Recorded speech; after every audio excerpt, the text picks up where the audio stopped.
ஏய் ஹரிஷ்மா, என்ன பண்ணிட்டு இருக்க?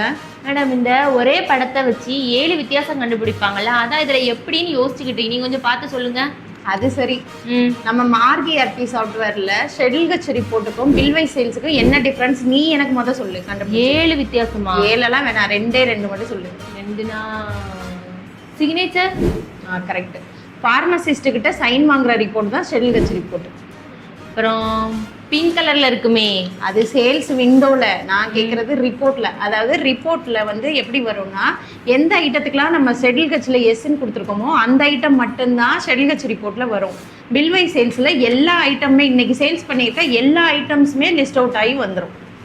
இப்போ நம்ம மார்கி ஆர்பி சாஃப்ட்வேரில் எப்படி 2 ரிப்போர்ட்டும் எடுக்கிறதுன்னு பார்ப்போம். ஷெட்யூல் கட்ச் ரிப்போர்ட் எதில் போய் எடுக்கணும்னா, ஸ்டாக்ஸில் டிபார்ட்மெண்ட் ரிப்போர்ட்டில் ஷெட்யூல் கட்ச்ன்ற ஆப்ஷன் இருக்கும். அதில் போய் என்ட்ரு கொடுத்துட்டிங்கன்னா ஐட்டம்ஸோட லிஸ்ட் வரும்.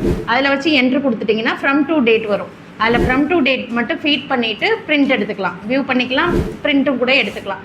பில்வைஸ் சேல்ஸ் எதில் வரும்னா, டெய்லி ரிப்போர்ட்ஸில் சேல்ஸ் ரிப்போர்ட்டில் பில்வைஸ் சேல்ஸில் போய் எடுக்கணும்.